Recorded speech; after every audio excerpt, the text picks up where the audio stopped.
Hello, everyone. Welcome. I'm here. I'm Mary Kay Booher, present vice president at the Weathervane Theater. And I was here at the beginning, one of the founders. So they like to prop me up and have me talk about things. Today, I am sitting in what we didn't want to be a darkened theater due to the virus. But I have my good friend and sometimes mentor, um, whom I admire very much, Marilyn Sundin. We're both kind of retired, but we still do shows, we still enjoy theater, and we'll tell you a few stories about what happens in Weathervane.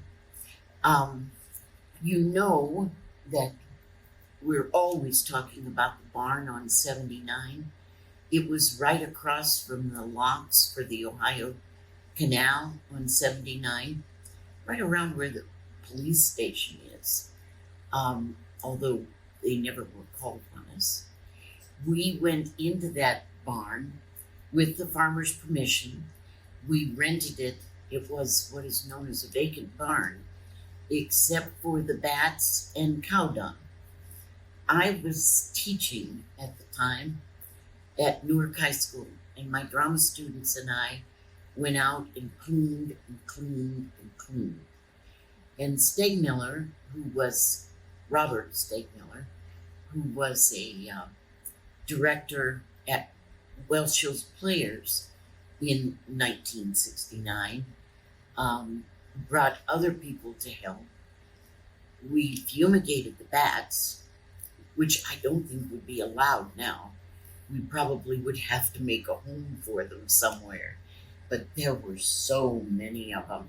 And these little things just looking with their bat teeth at you. Anyway, they were gone. We produced a season in that barn. And I did practically all the shows. We had locals, we had professionals, we had apprentices, in youngsters, but there was a core company always at Weathervane because it was stock. If you can imagine, you can't put on stock theater without people not being encumbered by jobs. So you have to pay them. It has to be a professional theater. We did 6 shows. 2 seasons in 69 and 70. And at that time, it was in the round because the barn, we could hardly get enough seats in anyway. On the second floor, literally the hayloft.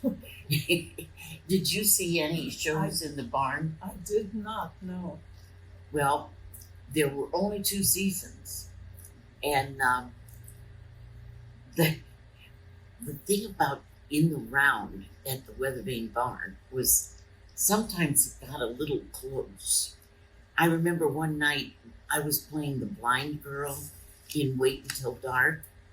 Bill Reed's great daughter, Annette, was playing the little girl next door who helped the blind girl.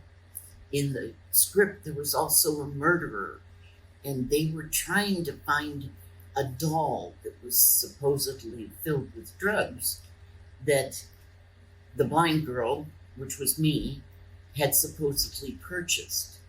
In that show, there were a number of, we had sold it to the antique car dealers and or collectors that were at Denison at that time, showing off their beautiful cars.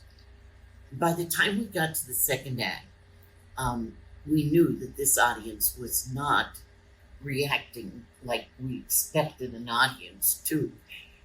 There apparently had been a lot of drinking. But one man in the first row, when the lights came up to me on stage and said, "Here, honey, I know you're blind, so I'll put out this cigarette for you." And then he went back and sat down. Thank God. I thought he might stay. The cigarette was a clue to me that someone had been there. So I had no clue. I had to make up things, and Annette came on and said, I put a cigarette out in the time you were gone. Who was here? And then we went into our regular script. She was so bright. I think she must have been 10 or 11, going on 45. I loved working with her. Sometimes the audience is too close. Too close. And sometimes you have to improvise. Sometimes you have to be in the round because no other way fits to get an audience in. I did Annie Kitchen. Suddenly last summer, I believe that's about the only time. No, we also did,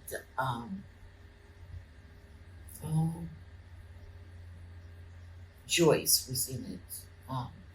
Anyway, we did 2 Tennessee Williams. Haven't done any on this stage, but at the end of that really quite successful 2 seasons, there was a fire in Cincinnati. You don't think those things matter to you, but suddenly we couldn't get any insurance on the barn. And Bill Reed, being a big insurance man, and all of us wanting to be fiscally responsible with our new theater, we found that barns were not going to get any kind of insurance because some people were injured, and one lady died trying to get out of that barn in Cincinnati. So they found a piece of land that a farmer was using but could give us some to park on. And we put up a tent. And Marilyn acted in that tent. Yeah, that was my first experience. For the first two of the first 2 plays, I wrote reviews for the New York Advocate of both Everyone Loves Opal and Story Theater. And then at the end of the season, I was in the chorus of Oliver. Now, I saw shows in the tent, but that was a hiatus I took of a couple of years due to several things. I wanted a family, and I resigned from my job at Newark High School on doctor's orders. And suddenly, in the next 2 years, I had 2 kids. There were issues, as always there are with theater, but I didn't go back to Weathervane until 75. When my student teacher, who had taken over my job at the high school, took over Weathervane. Bob Stegmiller made the mistake of getting together a board, and they fired him. So that was in 73. 73, they finally got organized. Right, they did. Anyway, that tent only lasted 1 season. It blew down, didn't it? Yeah, Yeah. and blew apart. It blew apart, yes. It was not the tent like we had at Denison Summer Theater. Well, even that one blew down. Well, several times, or we got it back out. Tents have a way of doing that. It was a very professional tent at Denison. I mean, circus people came and put it up. So it was major tent. And we would go out and hold the poles. Sometimes my pole went about 3 or 4 feet off the ground because I wasn't very heavy then.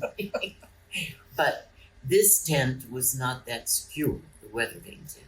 Well, you started out the next year with it, and then was the, what they call the Butler Building was put up? Well, I'm getting to that. Okay. Because the one season with the tent made everyone think that this was not the way to go. So Bill Reed purchased a Butler building to the tune of $10,000.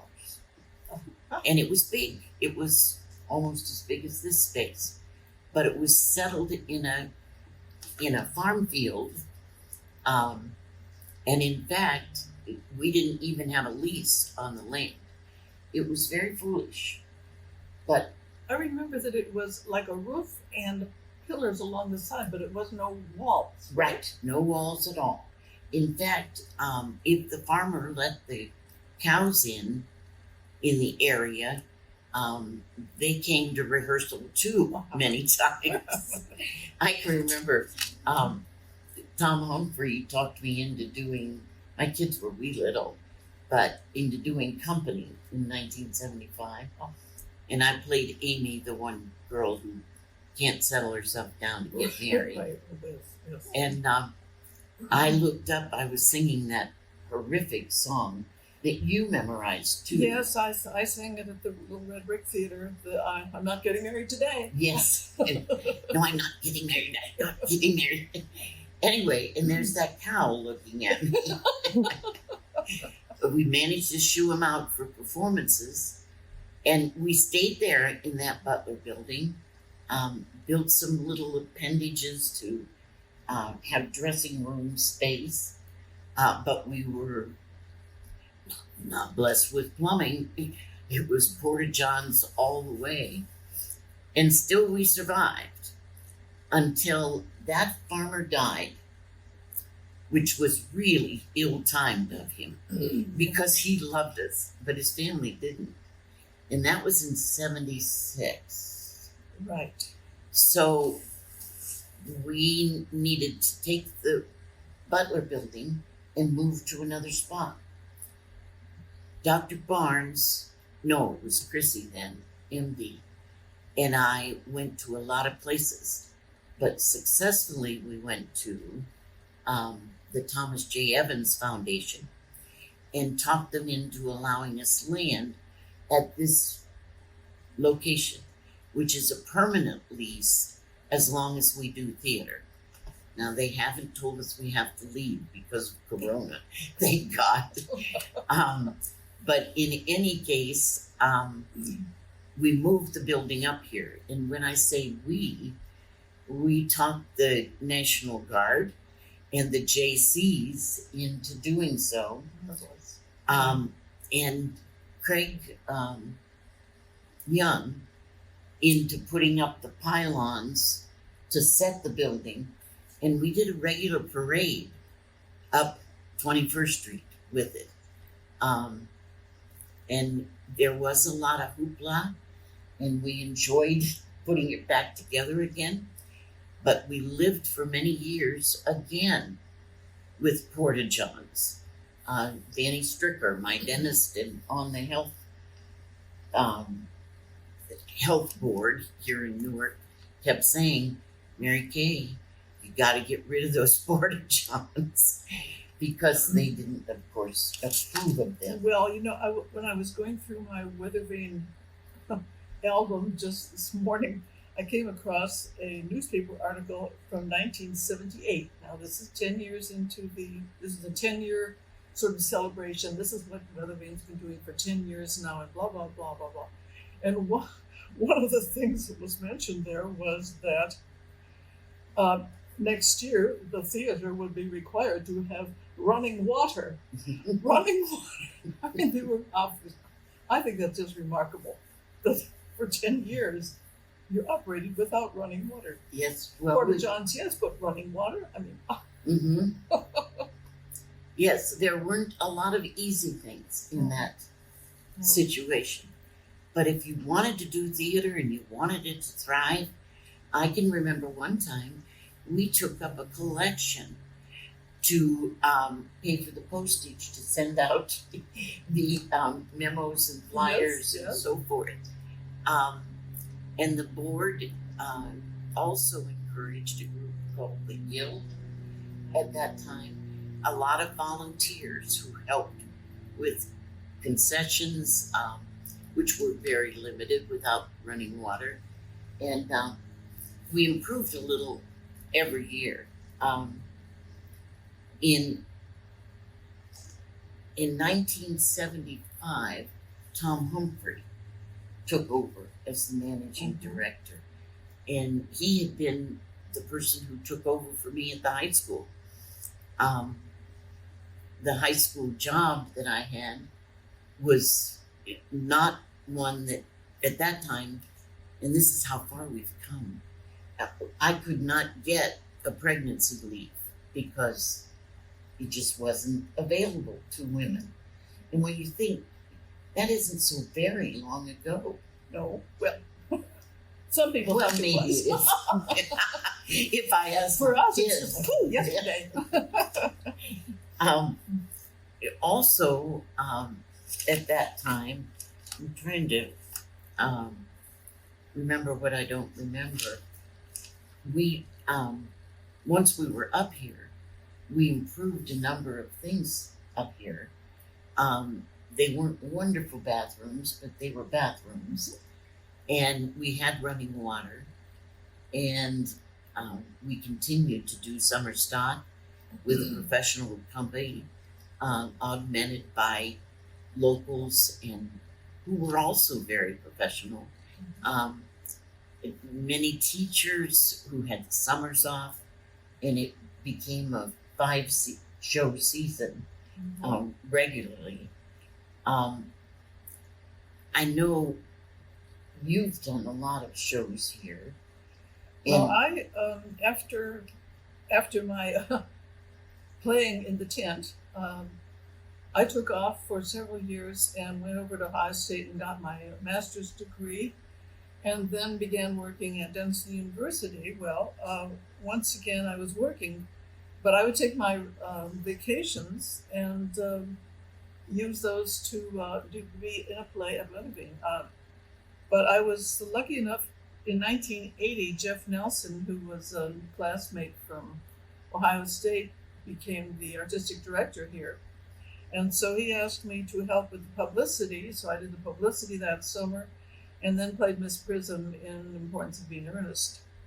And then the next year, Lynn Lola, who was connected with the Denison University, where I was working, was the artistic director. Not too happy situation as far as finances are concerned. But she asked me, because she was having a baby, to be her assistant that year.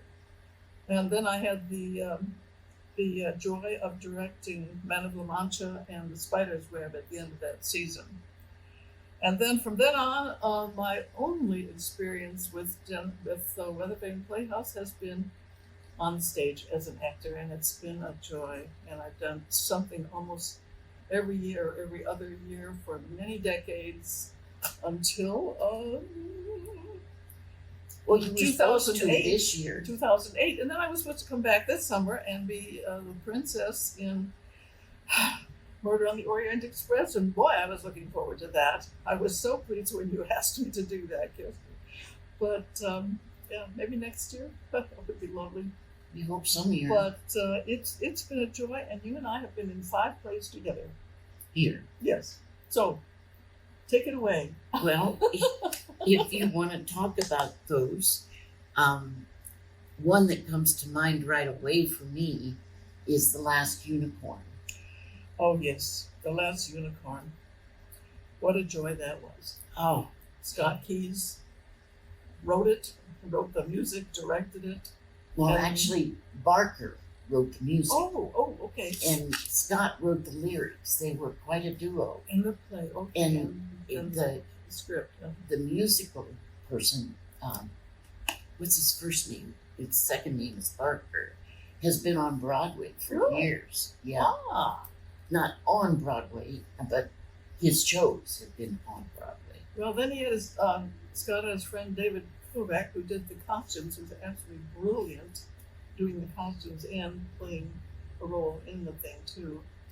And Scott was one of our directors that we kept calling to come back to save us. He came back for Steel Magnolias and working, and I was looking through my programs. Well, Steel Magnolias was the lady from Dayton. Do you remember her? Oh, no, I don't. Well, I remember her very well. She kept saying to me, I played May Lynn, Right. And she kept saying to me in rehearsals, you better quit turning on the tears, or when you get to the performance, you won't have any left. And I said, no, there's a well there. When I get myself into the realization that I'm going to lose my diabetic daughter, I can cry today because I'm so close to my children. I find it amazing that a director doesn't recognize that a rehearsal can be as real as a performance. And the better the rehearsal, the better the show. Oh gosh, yes. I mean, now you sometimes don't use it up. There's nothing to right. You just get add on layers. Right. Yeah. I enjoyed working with her, but every once in a while she'd say something that let me know she never acted. You know? I think that's probably true. Now with Scott, he was by far our most talented director in the beginning and middle. And he did things for us that, because it was there. Yeah. After the fire, he had been planning not to continue. And he signed up till we got on our feet again. And he was so talented. And when he came back here again just recently, and Manal was going to do this summer, I was looking forward to working with him again. Last. It's a blast, yeah. Now, Unicorn was one of the first scripts that he was attached to. He adapted the script and wrote the lyrics. It was brilliant. On the night before, it was dress rehearsal, he gave us a new song. The four of us who had the kind of leading, my son, the prince, and me, just some lady. And who was the other one? Jeff Kinn, who's now in Sarasota, getting all kinds of kudos, directing in Sarasota. That's where Scott is too. Anyway, we had to learn this 4-part. And, none of us complained. None of us said it was stressful. We just loved the song. And we thought it was perfect.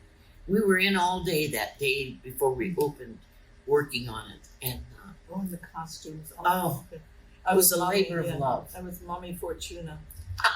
And you were Mommy Fortuna. And not only was I, wicked, but he had this skull costume for me, the skull mask, and I used white cloth to make the cross. Pictures are just scary. Well, the performance was scary too. You don't imagine Marilyn being that wicked. She's one of the nicest people and kindest people I've ever known. But Scott can see things in us. Well, I was so happy to do that. But I had a couple of years before that, I came back on Golden Pond, and that to me was that's one of my favorite shows. Just it's on my favorite list. With dear Len Downs, who was a retired professor from Denison. And it was just so much fun to do. And then the next year I did Blithe Spirit, and then came the Unicorn. Yeah. So it was just like 3 years but I would take off 2 weeks from work and be here, just do theater. And it was just a real thrill. An immersion, yeah. I remember another show that I loved you in, and that's Pippin. Oh. In Pippin, yes. I don't know who directed it. I wasn't in it, but I remember you in it. I don't remember, but I played Bertha, and I. At one point, the choreography was that these 6 men picked up Marilyn and swung me around, swung her in the air. Yeah, I was. She looked like she was flying. And she was 70 at the time. I had a wonderful time. It was a celebration of life. We all wore black leotards and black shirts as our basic costumes for the whole chorus thing. And then they put this wonderful pink flowing dress on top of and it was just glorious. But the funny thing about that summer, the the the performance before, I was playing Myra in a Death Trap, and I was scared to death, of course, by this fine young man who was the secret lover of Rich Unger, who was playing my husband. Which you don't find out till the And end. so I'm killed at the beginning, at the right before the first act, and so I have to lay there, and they carry me out during intermission. Well, then Pippin is the very next show, and and as Bertha, the grandmother, I am singing to my grandson, who is the young man who killed me in the previous play, and I'm singing "Time to Start Living," and I just love that story. Yeah. Another show that I loved watching, one of my favorites, was Ragtime. Did you see that? I did. I know Dennis Kohler says that's his favorite role. Wonderful, wonderful show. We had a wonderful cast. Yes. And it was so well done. Oh, tremendous. And another one was Secret Garden. Did you see that? Yes, I was in Secret Garden. I was in the first Secret Garden. There have been two. Yes, you're right. I was in the first one. I played the Scottish schoolmaster mistress who came in to take Mary away and got her foot stamped. And I was very proud of my reaction when I got my foot stamped. Oh, I'm sorry, did I hurt you? No, I'm acting. That was a rehearsal. The other shows that I have enjoyed, I loved Big River, Oh, yes. and Spamalot was inspiring. Spamalot was funny. Oh, very funny. And I'm going to say I remember the Robber Bridegroom. Oh, yes. The Robber Bridegroom. And I remember the night that I was here, there was this thunderstorm, and it was so loud that they had to stop the play. Several times. Well, at least long in the first act. And so it was such a no fourth wall play anyway. Right. That then the actors were just having a glorious time, and we were all chatting back, and they were talking to us, and we were talking to them. They were just, it's blah blah blah blah blah, and finally the rain let up, and back in the play. It was just a delight. During that show, we had canvas walls at that time. Yes, And they would fly. Oh, noisy. yeah, and it didn't keep out the birds. Oh no, or didn't But keep out the water either. the water. The poor orchestra would sit over there and get wet.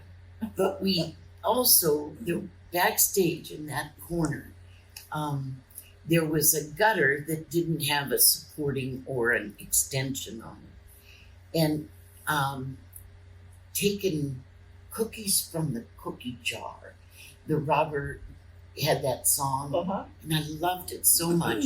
I'd go back out by that unextended gutter and hold my hands so it didn't make noise. I think I must have been goofy, but we know. Backstage friend. Yeah, that show I was in, and I played Salome, who was a really ugly person, far from Salome of the Seven Veils. Right. She was a stepmother. Her favorite tune was The Prickly Pear, and she was a prickly pear. At one point, her husband, at the end of the show, they say, "Well, how's Salome?" And he says, "She's fine. She's dead." Biggest laugh probably That's in the exactly. whole thing. Did we mention have we gotten past and through the 1987 fire? Well, we haven't even touched that. No? I'm still on shows I love to watch. Okay, all right. I'd love To Kill a Mockingbird. Oh, that was brilliant. That was beautiful. And My talk whole about family- Dennis. My whole family. That was came to one of see his it. amazing I roles. know he has played so many different kind of people, and he was a stinker in that play, and just He was. chewed it all. Yeah, we did. And Arlene Liz was so wonderful. Mm. And Yes. the Baskerville. And the Les Mis was the first winter show. It was. First winter show here. Yeah. I also just, sometimes I just start laughing when I remember Avenue Q. Oh. I just think that is the funniest show.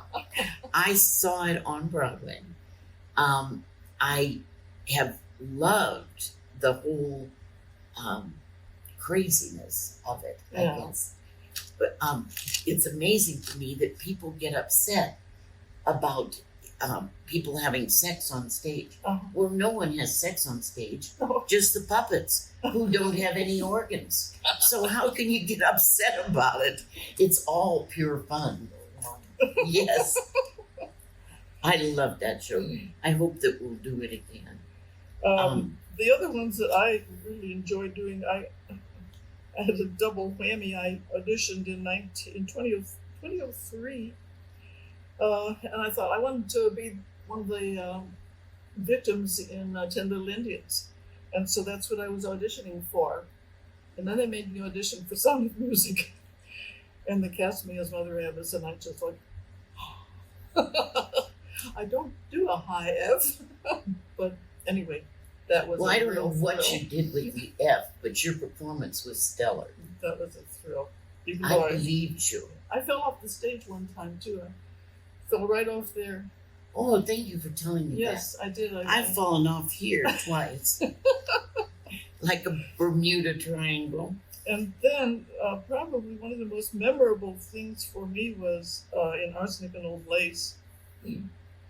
My grandson was graduating as a Marine, and I was missing his graduation at Paris Island on Friday, the last night of the last week of the play.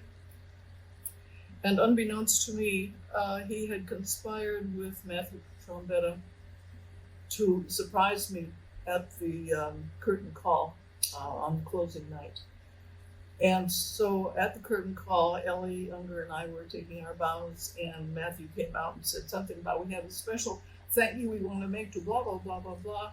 And then he mentioned what it was, and Brandon, my 6'6" grandson, comes down in full uniform with a big bouquet of yellow roses, comes down Teddy stairway on the stage and hands me this bouquet of roses. And I just lost it. And the audience just erupted. It was just like, some people still talk about it, they remember it. But that was such a thrill. What a wonderful thing. Yeah, so that was just a really, really special one for me. We did You Can't Take It With You together. We did. And what a wonderful time that was until dear Len Downs, who was playing the grandfather, who had played my husband in on Golden Pond. He was standing in the lineup, and Mary Kay, you said to him, he was holding my hand was holding- very tight. and And he he said He had said to me before that if he had to go, he wanted to go after a good yeah, performance. he had told this to the people in the dressing room that he was going to give his best performance and then go. That's where he wanted to go. And he stood there with me, and I said, "Oh, Len, you were on tonight. You were wonderful." And he said, "Well, let's hope we can keep it up." And then he looked at me, he squeezed my hand, and he fell to the pavement. I tried to catch him. He was not quite gone. There was got just the- 3 people down in the line. Yep. And we got the squad. He went to the hospital, but he never survived. 3 hours later, he was gone. But Just his like- performance was one of the best Oh. I ever took part in. And that's like he said, he wanted to go, but the only thing wrong with that is we still had a week to go. 2 days. 2 days. Yeah, well, 2 more 2 performances. more stories. Yeah. And so the director came in with a book in hand and read the script. And we all tried not to cry. I know. because we heard the words as Len did them. Yeah. He was a neat guy. Yeah. All the way around. Just loved A professor at Denison, a lover of theater. when he He retired. didn't act until he retired. No, he retired as a English teacher, and then he came down the hill to the theater department at Denison and started taking theater classes. He took theater class after theater class, and so he and I did the gin game there. He had done a scene for one of the classes, and then Jim Zonnet, who had the teacher, said, "I think you ought to do the whole play." So for a January term, which they used to have back then, kids stayed around and helped get the set built over in Burke Hall, and he and I did gin game, which was a real blast. Yes, I saw that. I saw that. Yeah, he was quite a guy. We were also in working together. We were in working together. And Scott still makes fun of me Does it? because I thought that James Taylor was black. I had never seen him, but from his music, I thought that blues sound that he had, he was probably black or a man of color. Not that I loved him any less either way, but Scott just thought that was so funny. Scott Keys. So you were the, I was Rose, the school teacher, and one of the secretary workers, and you were the mill worker lady. Yes, I was the mill worker.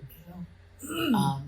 Which is a great role. It's a great role. Yeah, because I did that when we did it at Denison years before. It's a fun thing to do because you're all greasy and wet, and then you just roll the stuff in the factory. And the songs that moved into it. I was listening on my Alexa the other day to Carly Simon and James Taylor. And the whole premise of the show was interesting for Weathervane because when we stood in line, I don't know if you remember this, but people would say to us things like, this is really interesting, but I didn't get the point of it. What was the plot? Yeah.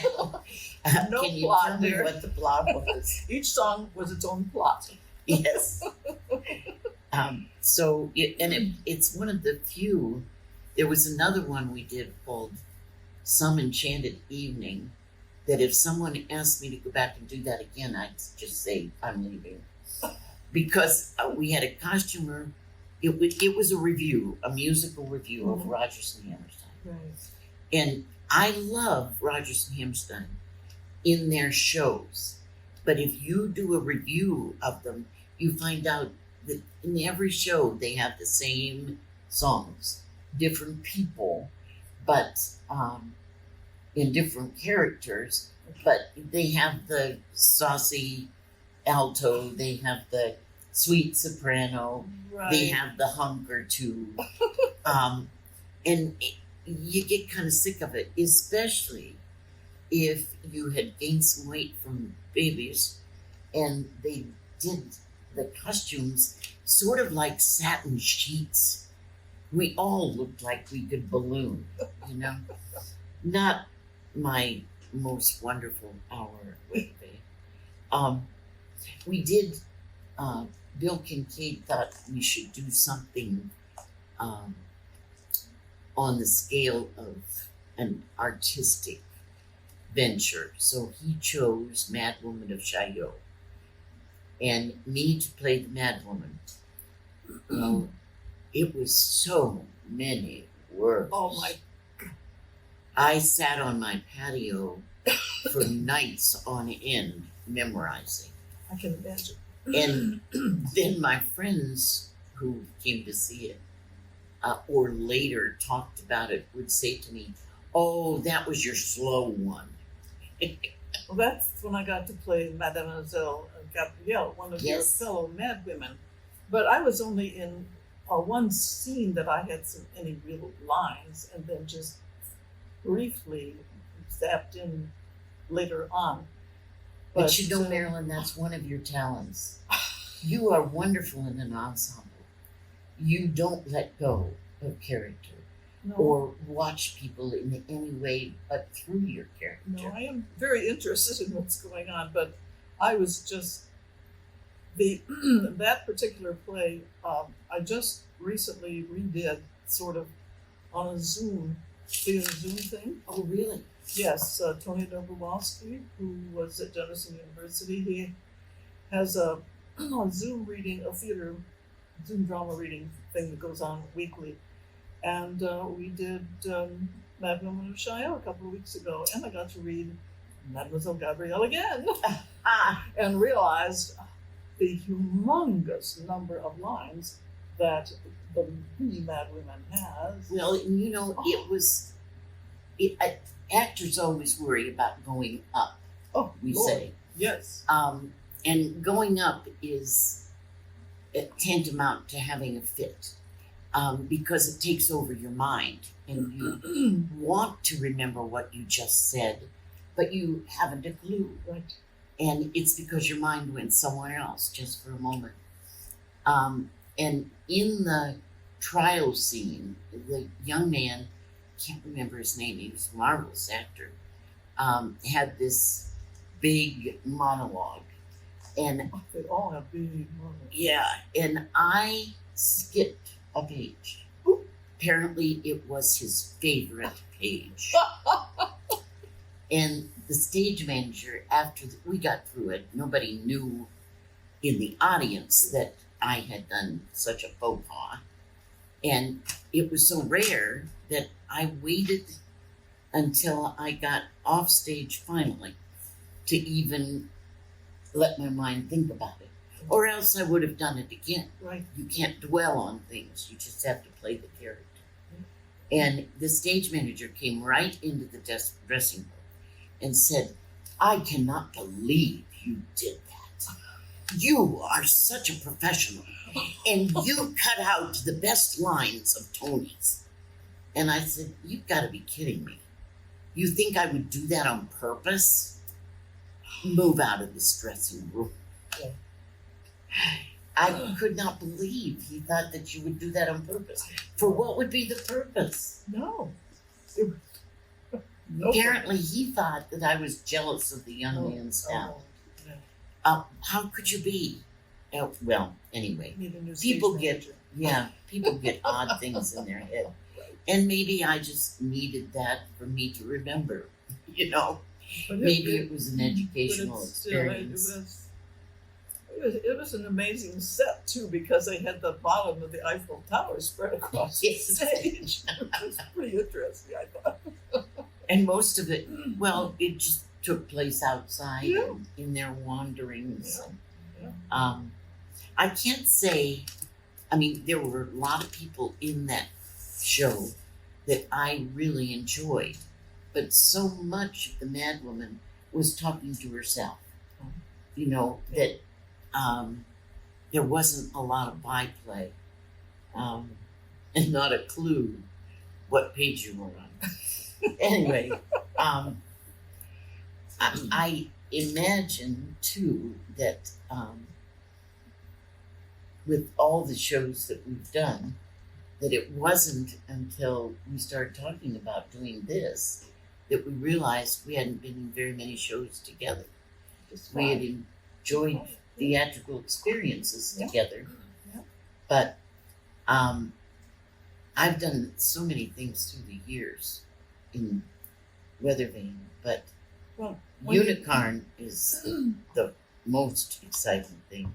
when you But some think- things afoot we've done so many times, Yeah. but I really enjoyed it. I'm still mad at Scott that he cast me in the one who died at the end of the first act, because I wanted to be able to play in the second act. It was such fun.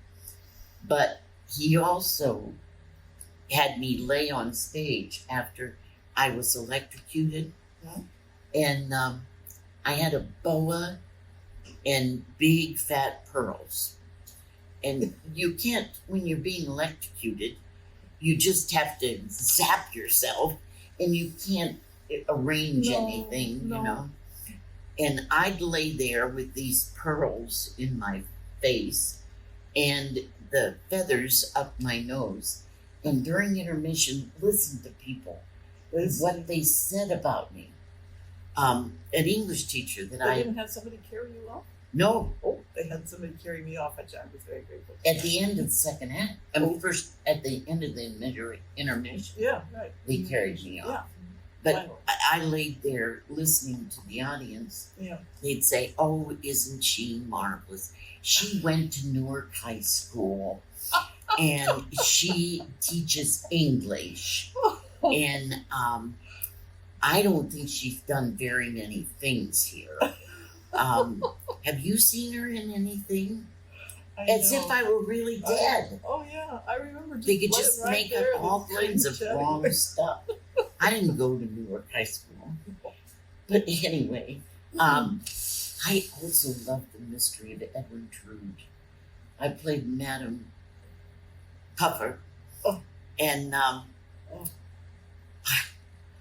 I loved the slightly improvisational situation. Yeah, that's interesting. Because each night the audience would pick who the murderer was and who the lover was. Uh-huh. And one night I was picked to be the murderer, so I got to sing the lovely song that Scott didn't think I knew the words to. He was having a apocalyptic fit. But I loved the song, so I learned it. And then the youngest person in the cast was picked by the audience for my lover. I was terrible on him. But he still came back and did theater again. But he was such a goof that it was fun to get him all upset. And it was such an unlikely pair because he was very young and I was older in the part. Have you made a count of how many plays you were in here? No, I was afraid. You should. I know that I've been president 12 times. 12 times president of the board, yes. Mostly 2-year terms. But that was because they made me do it. Yeah, well. And many times that was what was necessary. Stay off the stage, but nurture the theater. And I was afraid that I wouldn't get to do any more if I counted it. So I think it's kind of interesting that you stay off the stage and blah, blah, blah, blah, blah, and yet, and who is the stage named after? Mary Kay Booher. Well, I think that's because I fell off it 2 times. You would have gotten it if you'd fallen If again. I'd fallen once, no. Yeah. But, I loved doing Lucky Stiff. Have you ever done that show? no. I was the French maid. It's based on the story that the nephew can't get the money from the uncle's inheritance unless he takes the body to a Mortuary? tour of Europe. Oh. So here he has this body that was Bob Height, of all people, who's my dear, dear friend and has been since we did things in high school together, directed and so forth Oh. at Newark High, when he was just a teacher. Anyway, one night I nearly killed him. I played the maid, so I was always, and it was one of those farce sets, Uh-huh. 3 doors and so Yes. forth. And I'm running around. I was not only the maid, but she was pretty drunk most of the time. And it was a fun part to play. Mhm. But one night, I thought he was the cart, the character did. And I put all the laundry on top of him. And so when I came out of another room, another bedroom supposedly, I grabbed a hold of the wheelchair and started taking him off stage. Well, one of the sheets had caught in the wheel and it was around his neck. And I hear Bob, who was a great corpse. I mean, he never moved, never said anything. He's going, And so I looked at him and saw the problem and fixed it. But that whole thing, I mean, the audience was just up for grabs, laughing and carrying on. I think he was in Fools. Wasn't he in Fools? That's another one that I just love doing. Oh, it's so funny. It's one of the funniest things I think I've ever seen Yep. or done, for sure. And they referred to the Ditsy Drabriskis in the review. And it's just such a silly play. It is. I love the moment where they ask the teacher, what is the meaning of the universe? Or the teacher asks the student, Uh-huh. and she says,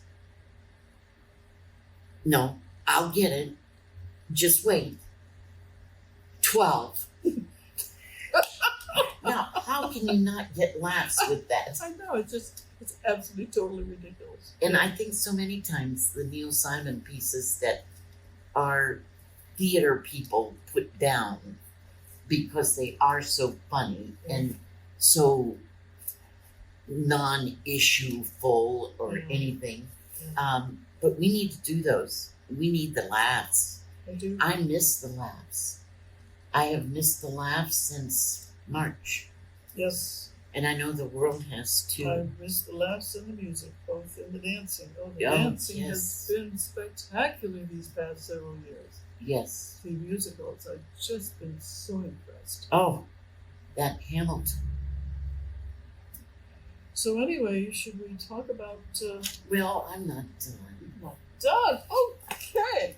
Just a couple more. I feel like I'm... I loved Nonsense. And Oh. being Reverend Mother was... Oh. I just loved that. And I can still see Ellie's face because she played Mary. She was the lieutenant part. And she was hysterical. Sometimes it was hard not to crack up in her face. Oh, I believe that, yeah. But I also loved doing Billy Elliot, the grandmother. Oh. And that was a wonderful part. That was a wonderful, wonderful show. I hardly recognized you in that role. I thought, well, she is that character. It was just lovely. Well, it was so easy. I felt like I knew her. Maybe she was my grandmother in another life. Maybe so, but boy, that was right on. I can just see the little scene over here. In the And kitchen. it helped that I loved that little boy. He was wonderful. It really was. I think we're going to see great things from him. Okay, I'll quit on those shows that I had fun doing, if you insist. And we'll go back to the evolution of this theater. We just got it up here, it seemed like. It only been up here 10 years. Yeah. And we did the parade. I'm still sorry that when we paraded, we didn't get one of the bands to be marching with us because we had to go so slow. They had to unhook all the things they could have done. High school band concerts, you know. But I didn't think of it at the time. Anyway, we were up here 10 years and we were still open somewhat and trying to improve. And then we had the fire. It was interesting how we found out about it because it was out of season.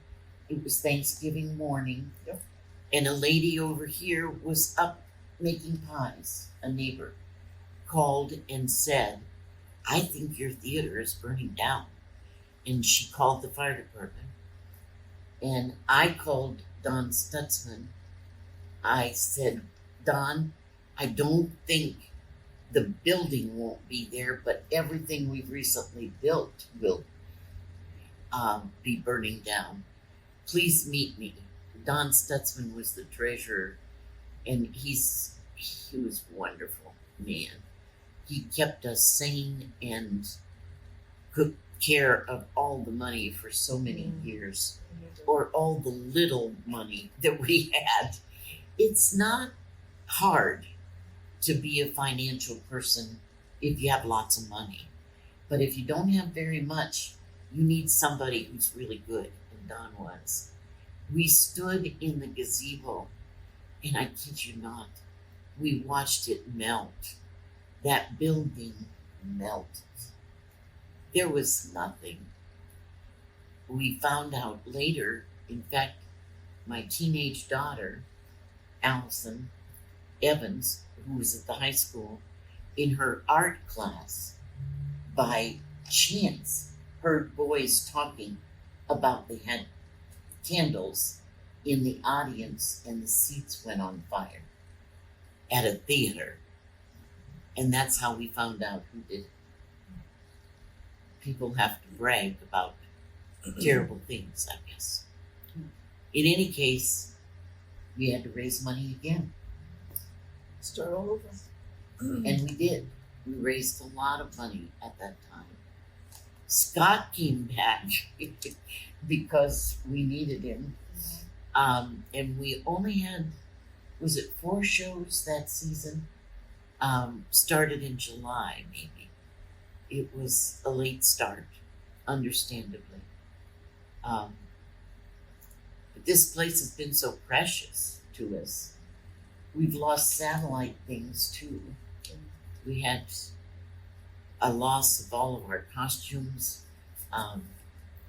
Molly Anderson has kept up the costumes for years, and they were stored downtown because we had no other buildings to put anything in. In one of her husband David's commercial buildings on the square. But then that was when we were in Klein's basement. Right. And it wasn't only the fire at Klein's. We learned a lesson there too, not a very valuable one for education, because it wasn't only the fire and the smoke, but they poured so much water on that there was water damage. But again, this community has been so kind, so loving, so giving. Whether it was when I was teaching high school, I started with 2 speech classes, 3 English classes, and a volunteer drama class. And in 3 years later, I had all drama classes. They were so eager to learn and to do. And theater is the best thing to teach kids. It's such a synthesis of the arts. They can learn all kinds of things. And any person who wants to help, you can find a job for, because there are so many jobs. Doesn't just have to be on stage. You can paint it so they look better. You can design it. You can sell tickets, do publicity, sweep up the joint. And the wonderful thing about theater people and theater kids is they learn that it doesn't matter how different the person you're working with is. Do you? The more different, the better. Exactly. You don't want Viva them all la looking alike. I mean, difference. we don't want a line of Rockettes. Right. Right. If we needed 2 of you, what would we do with you? We don't There have are only roles for so many twins. parts for twins. Yeah, right. But to learn that every day, and to have that now at the high school, there's no program whatsoever. We're trying through our YARD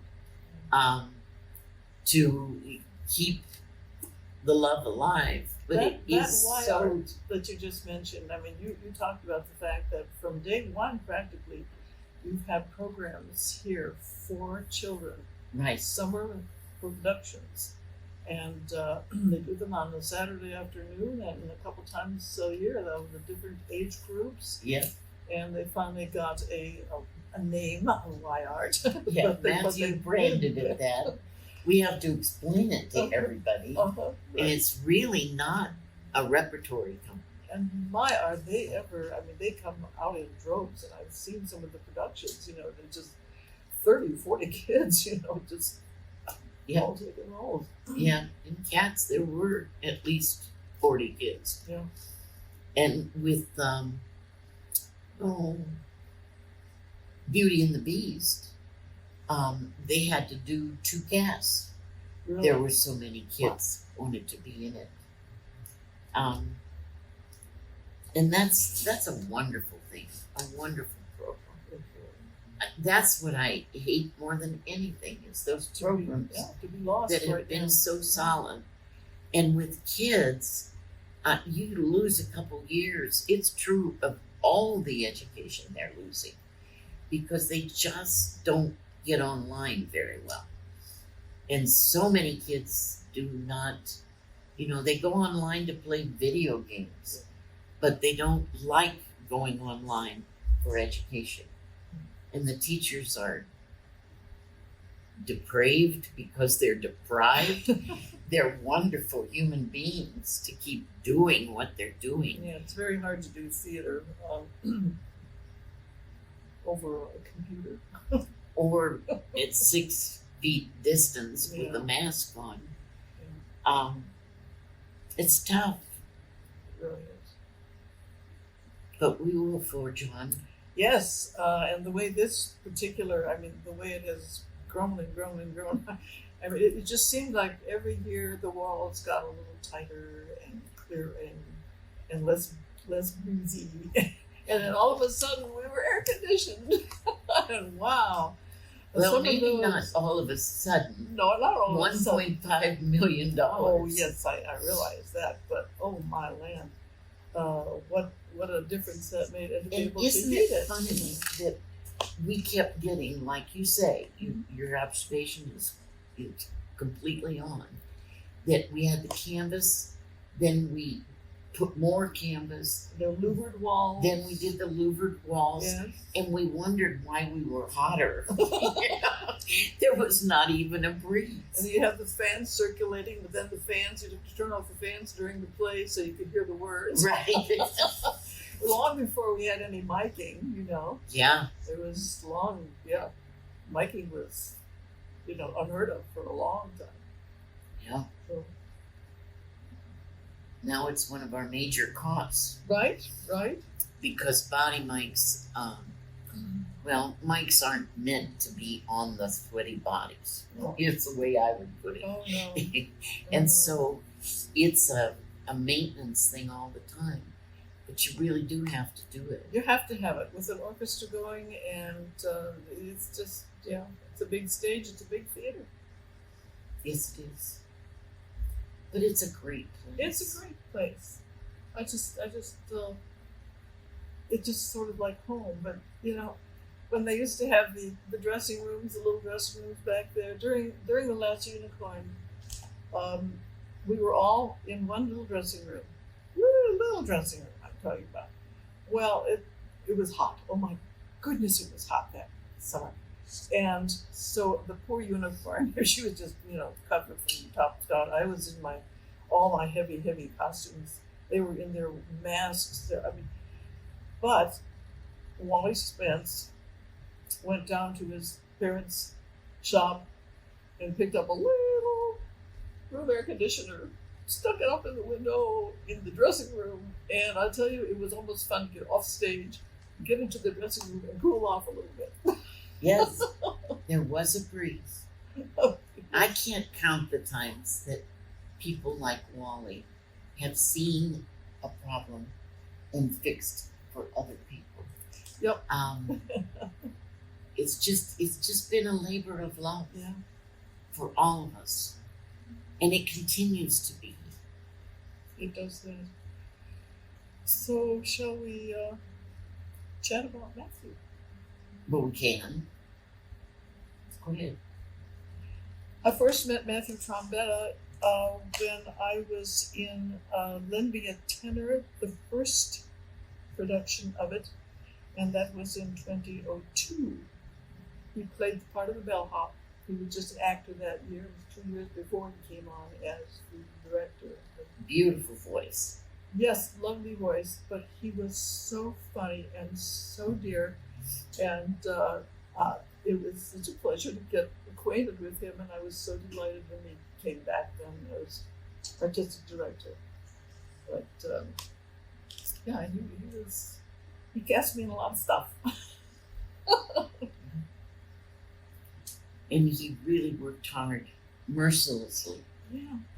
on this place and on the campaign to enclose and air condition and heat and climate and on both buildings. Yeah, he really loved the place. And it just, well, I can't talk about him without crying too. No, You know, it reminds me of, I love the lyrics in Into the Woods. They're just so poetic and true. And the baker's wife, when she sings, sometimes people leave you halfway through the woods. I think of people like Len and people like, there was a little blonde director that brought back tap dancing on this stage. Brett Lassiter. He was from St. Louis, and he was supposed to do 2 seasons, but he died before the 2nd season. In the airport, of all things, coming here. Wow. This place is magical, and it holds so many memories for all of us. I know we couldn't begin to thank all the people who have helped us. No, and if we tried, I mean, I wouldn't be able to because I wasn't here. But I have been so grateful that 10 minutes from my house down the road, I can be at the theater, whether I'm on stage or just coming to see a show. And it's just, what a gift to have this in our community. And my other memory of Matthew is not only that he directed me in some plays, but in the night he died, I was here at the My Fair Lady performance. And he took me, he was so bad, he took me across the lobby there to the new building to see the bathroom. Yes. He was so proud of all this new wonderful growth and how it was just, it's going on and on and on. And I wake up the next morning to find out that people have been killed. It just, just like, that's not fair. It's No. not fair. But his legacy has been pretty strong, and I mean the tribute for the community to donate, because of what they knew about him and what they knew about us and wanted to do for us. He was moving here, right? He left New York and just came here. Yeah. Yeah. Great young guy. Thank you all for listening. Hope we filled you with a few stories you can use, and hope that things go well for you. And we'll see you next summer Stay safe. right here.